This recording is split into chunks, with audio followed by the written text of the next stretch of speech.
In today's Autodesk Revit tutorial, I will show you how to draw in the steel reinforcements for your pad footing and the steel reinforcements for this reinforced concrete column, such that the column reinforcement is connected to the pad footing. And without further ado, let's get started. So I'll quickly open up this plan view of level 1, and currently I'm in the structure tab. I will now go to the foundation section over here and click on isolated here. And for this video, I'll be using the default footings here. So I'll choose 2.4 by 1.8 meters here. And I'll just lay this down somewhere over here, for example. And I will now place a column. So I'll just choose a height option here and connect it to level 2. Place it anywhere for now. Then I will select the middle of this column and place it in the middle of this pad footing like so. So now that we've already drawn in our column and pad footing, we should actually create some section views. So proceed to the View tab over here and click on Section and draw a section going from top to bottom and another section from left to right. So I have sections 3 and 4. So these will be the sections of interest for this tutorial. But before we begin drawing in the structural rebar for our reinforced concrete column, we should actually check on the rebar cover over here. As you can see, everything is set to 40 millimeters for the column and 40 millimeters for the pad footing. So going back to the structure tab, you can adjust those settings if you want by clicking on cover over here under reinforcement. Selecting the column will give you quite a few options over here, but I'll just leave it as is at 40 millimeters over here for both the column and the pad footing. So I will select the column right now and I'll just quickly draw in the rebar, so you can feel free to skip this section over here.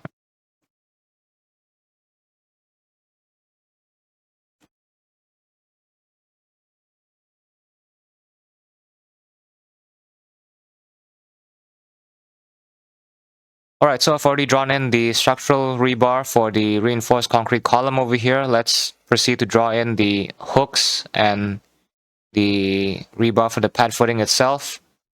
So proceed to a section view and choose a fine option over here. And what you can do is you can select an individual rebar and you can actually drag it down into the pad footing. And you can actually create a hook over here at the start of 90 degrees, for example.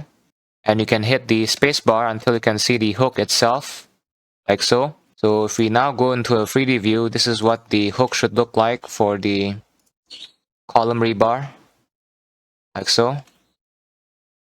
And let's proceed to a plan view and delete these and just copy them out.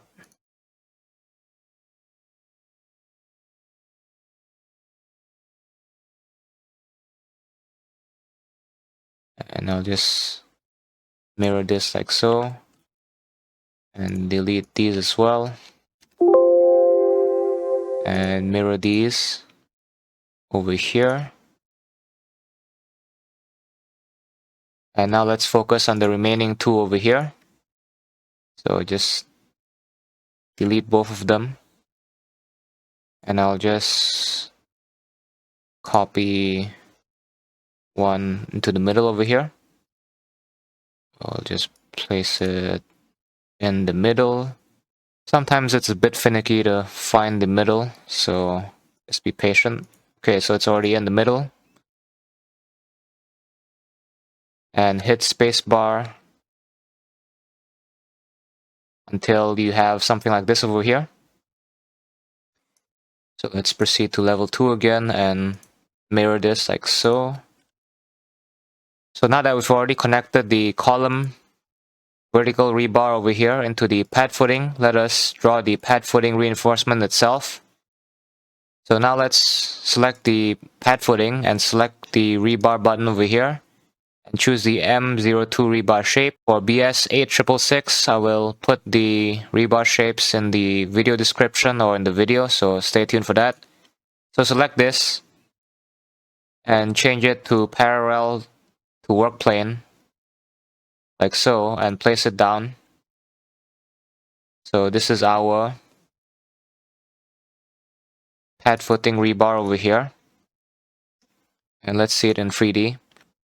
So now let's multiply it by choosing number with spacing here and going to section 4. Let us change it to 20. Oops. Let's change it to 20 over here for the quantity. Okay, a bit too much, so let's make this 18. Alright, so it's already set appropriately. Alright, so let's draw in the pad footings rebar going this way over here. So let's proceed to section 4 over here and select the pad footing, click on rebar, same option here, M2, and place it down over here. I'll just change it to a 1:20 scale so that everything is much more refined. So let's change this to a 16mm bar, for example, for both of these over here. And let's move this bar up over here by 1 diameter so that the rebar will not clash over here. So I'll just key in 25. Okay, 24 is the right number, so let's view it in the... Oh, I have not changed the view visibility yet. And let's proceed to a 3D view to view the pad footing rebar and the column rebar. So in the 3D view, this is how the pad footings rebar would look like. You can actually draw in a hook going this way, for example, if it is required. So in the future, I'll be creating another tutorial on pad footings. To be more specific, I'll be focusing on how to create the rebar cage like this over here on the right. So stay tuned for that, and that's it for today's Autodesk Revit tutorial. If you found it useful, like this tutorial, share this tutorial, and subscribe for more Autodesk Revit tutorials like this. Thanks for watching, and goodbye.